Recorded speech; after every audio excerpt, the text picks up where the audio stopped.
Mississippi, 1920. Mary Alice Brandon est née dans une famille qui ne savait pas quoi faire d'une fille qui voyait trop. À 6 ans, elle dit à sa mère de ne pas monter dans la voiture ce matin-là. À midi, les freins lâchèrent.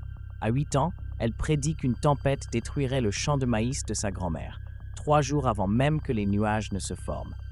Et à 12 ans, au milieu d'un dîner familial, elle se leva et murmura que son père ne rentrerait plus à la maison, qu'il y avait une autre femme dans une autre ville, qu'il l'aimait plus. Et c'était vrai. Mais dans le Mississippi des années 20, la vérité n'était pas une vertu lorsqu'elle venait des lèvres d'une petite fille au regard fixe et à la voix sans tremblement. À 14 ans, sa mère l'amena à l'hôpital psychiatrique du comté. Elle lui promit que ce serait pour peu de temps, juste pour se reposer.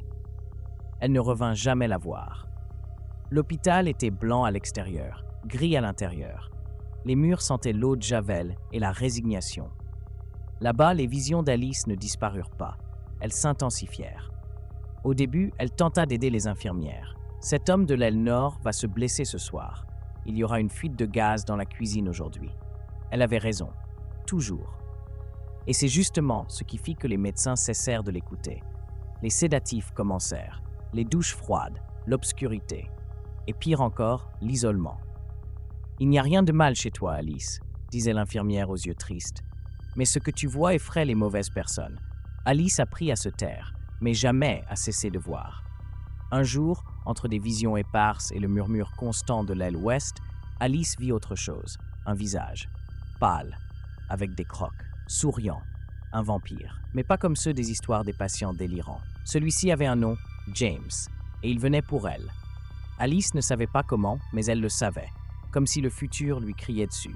James l'avait senti, l'avait perçu, et son sang, encore humain, encore chaud, était un mystère trop tentant pour l'ignorer. Il voulait plus que se nourrir, il voulait la chasser, pour le jeu, pour la rareté, pour le défi de l'impossible. Et elle était la proie parfaite. C'est alors qu'il apparut, un employé de l'hôpital, silencieux, aux yeux d'or éteints, toujours distant. Il y avait quelque chose de différent dans sa démarche. Et une nuit, quand les autres dormaient et que James s'approchait, elle comprit. « Toi aussi, tu le vois ?» demanda Alice. L'homme hocha la tête. « Je te protège depuis ton arrivée ici, mais je ne peux plus l'arrêter. La seule façon, c'est que tu cesses d'être ce qu'il veut chasser. » Alice ne pleura pas, ne supplia pas. Elle dit simplement « Fais-le ». La transformation fut un feu sans flamme, une nuit sans fin. Quand elle ouvrit les yeux, tout avait changé. Ses souvenirs étaient partis. Son nom, sa famille, son visage humain. Tout sauf une chose, la vision d'un homme. Un jeune homme aux yeux dorés, mélancolique, avec des cicatrices dans l'âme. Jasper. Alice s'enfuit. Non pas parce que James la suivait, sa trace se perdit dès qu'elle cessa d'être humaine, mais parce que son esprit, désormais plus affûté que jamais, lui montrait des futurs comme des miroirs brisés flottant dans l'air. Et l'un d'eux l'attirait avec une force impossible à résister. Un lieu, Philadelphie. Un moment, quelqu'un franchissant la porte d'un vieux café. Un nom qu'elle ne se souvenait pas avoir entendu, mais que son âme semblait connaître depuis toujours, Jasper Hale. Et tandis qu'elle marchait seule, avec le monde entier étalé comme un jeu sans règles, Alice savait une chose avec une certitude absolue. Son histoire n'avait même pas encore commencé. Philadelphie 1948. Alice arriva en ville au crépuscule. Elle n'avait ni carte, ni nom, ni histoire. Seulement une certitude qui battait dans sa poitrine immortelle. Il est ici. Pendant des jours, elle erra dans les rues comme une ombre aux chaussures usées. Elle n'avait pas besoin de manger, ne dormait pas. Elle regardait simplement les vitrines, les horloges, les réverbères. En attendant, parce qu'elle l'avait vu. Le moment exact, un café aux fenêtres embuées. Une vieille radio jouant du jazz. Un homme solitaire franchissant la porte avec un chapeau incliné, cheveux blonds foncés, regard vide, mains qui tremblaient bien que son corps restât immobile. Jasper Hale.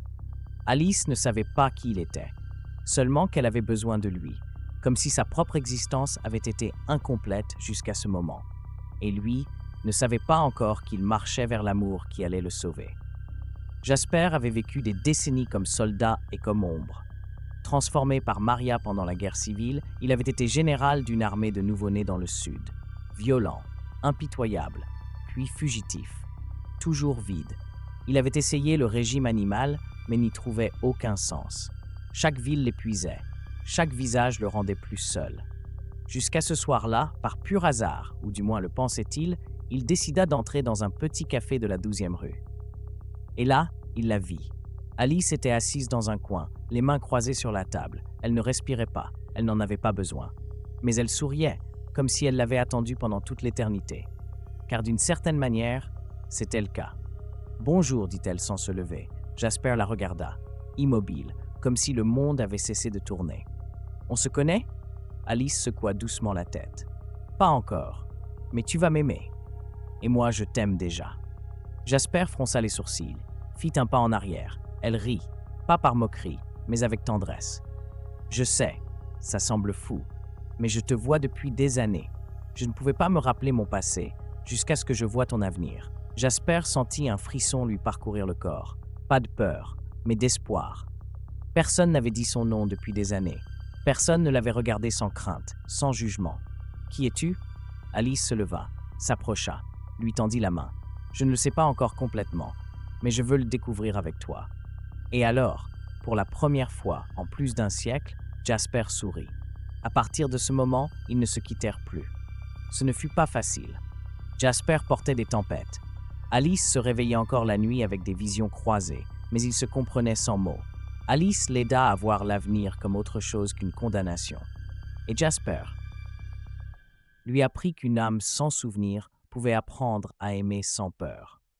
Des années plus tard, leur route les mena à rencontrer les Cullen. Alice l'avait vu.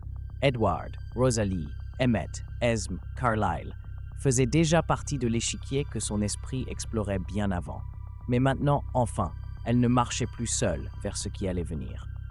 Désormais, elle allait main dans la main avec celui qui avait su la reconnaître, avant même de la comprendre. Et même si elle ne se rappelait pas son nom humain, ni le visage de sa mère, ni le premier endroit où elle avait vu la lumière, Alice savait que son histoire avait commencé le jour où elle avait vu Jasper Hale en vision et osé marcher vers lui.